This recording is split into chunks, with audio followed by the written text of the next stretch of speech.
consiste à une rencontre entre les industriels de l'agroalimentaire marocain avec la directrice générale d'une norme internationale très populaire qui s'appelle l'IFS et qui s'applique qui tend à certifier ou à qualifier ou en tout cas ou à témoigner de la maîtrise de la sécurité des aliments par les industriels marocains dans le cas où ils veulent exporter leurs produits alimentaires vers l'étranger.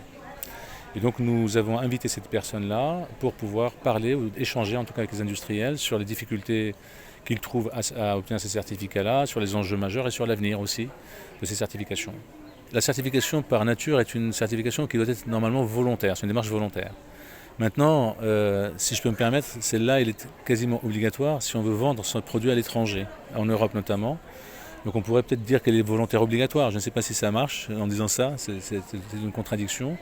Mais en tout cas, sans ce certificat-là, les industriels marocains ne peuvent pas vendre leurs produits aux distributeurs des 4 pays continentaux de l'Europe continentale, qui sont l'Espagne, l'Italie, la France et l'Allemagne.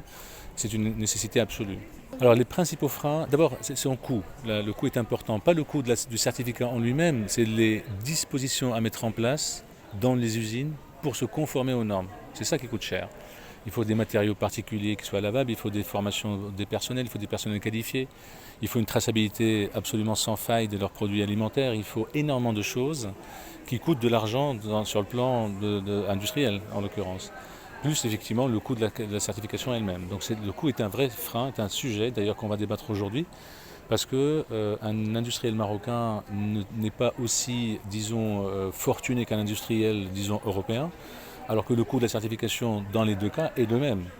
Ils payent la même chose, ce qui peut être un peu discriminant pour les pays, disons, pas en voie de développement, enfin, presque en voie de développement. En l'occurrence, on essaie de promouvoir, de notre côté, de faciliter en tout cas, l'accès à ces certifications aux industriels marocains. Alors effectivement, il y a du travail quand même qui doit être effectué d'un côté de la part des organismes de certification pour former des auditeurs, parce qu'on a besoin de personnes qui vont réaliser les audits, mais aussi pour faire comprendre aux industriels quels sont les avantages d'être certifié. Bien sûr, c'est des avantages parce que on peut démontrer aux clients qu'on a un certificat quand on veut exporter, mais aussi pour faire comprendre au sein de l'usine à toutes les équipes l'intérêt de suivre des règles, des exigences d'un référentiel. Donc on essaye effectivement de proposer des formations pour les industriels et pour les auditeurs pour faire comprendre de l'intérêt d'utiliser cet outil pour pouvoir assurer qu'on suit des spécifications clients et la qualité qui est nécessaire. La première fois, je pense que c'était en 2020 où je suis venue au Maroc effectivement pour participer à des événements. Je pense que déjà en termes de nombre, c'est ce que j'ai présenté aujourd'hui, on a augmenté le nombre d'audits IFS, on a augmenté le nombre d'auditeurs qui sont présents sur le territoire marocain, qui ne viennent pas d'autres pays mais qui sont vraiment formés au Maroc. Donc vraiment, je vois que les référentiels IFS deviennent de plus en plus connus et reconnus au Maroc et on organise pour soutenir le Maroc, on organise des sessions d'examen au Maroc, à Casablanca ou à Marrakech, pour pouvoir permettre à des personnes qui candidatent, qui veulent devenir auditeurs IFS, qu'ils n'aient pas à se déplacer dans d'autres pays, mais qu'ils puissent réaliser les examens ici. Donc,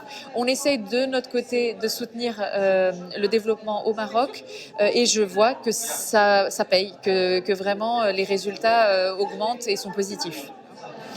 Aujourd'hui, on est dans le cadre d'une journée organisée par Eurofins, une table ronde qui s'inscrit bien sûr dans le cadre de la promotion aussi et aussi dans le cadre de la promotion de la sécurité alimentaire et aussi pour donner aussi l'importance à ce volet de certification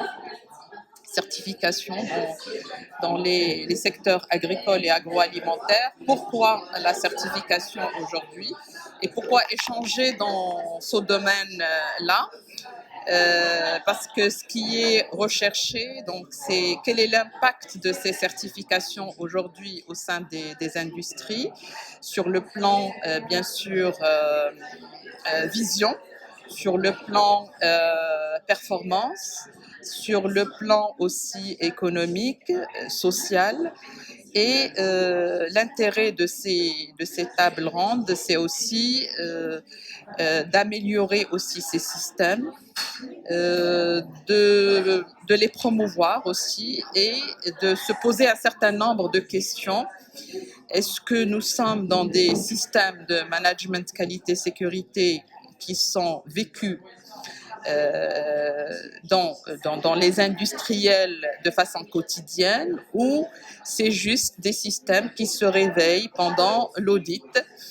Et c'est d'où donc l'importance d'instaurer aujourd'hui une culture de sécurité alimentaire.